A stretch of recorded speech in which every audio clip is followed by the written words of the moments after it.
স্থানীয়দের তৎপরতায় বাঁচল প্রাণ জঙ্গিপুরে। ভাগীরথী সেতুর ওপর থেকে ঝাঁপ দিয়ে আত্মহত্যার চেষ্টা গৃহবধূর। স্বামীর মোটর সাইকেলে চেপে যাওয়ার সময় হঠাৎ নেমে গিয়ে ভাগীরথী সেতুর রেলিংয়ে চেপে যায় ওই গৃহবধূ। তার সময় শত চেষ্টা করেও থামাতে পারছিল না।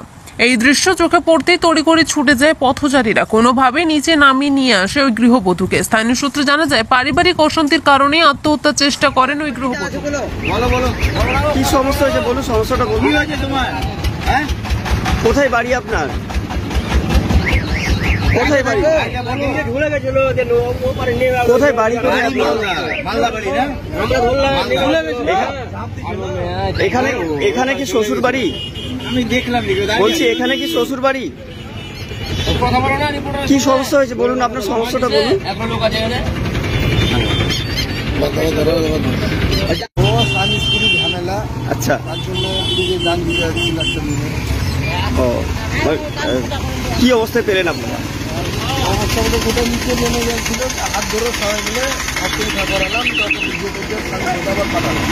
কোথায় বাড়ি কিছু জানা গিয়েছে? আর বাড়ির মেয়েটার বাড়ি হলো মালদা বাড়ি। আচ্ছা, বললো না কোথায়, লজ্জাটা পরিস্থিতি করালাম। ওটা মোটর সাইকেলে যাচ্ছিল? মোটর সাইকেলে যাচ্ছিল, নেমে যাচ্ছে যে হঠাৎ করে ঝাঁপ মারছে। স্বামী স্ত্রীর মধ্যে ঝামেলা মনে হচ্ছে। এখানে কোথায় বাড়ি কিছু জানা গিয়েছে কি? এটা কিছু জানা যায়নি, বললো না আমাকে। মায়ের বাড়ি? স্বামীটা ব্যাংকের কাছে। আচ্ছা, জানা যাবে।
Thank you.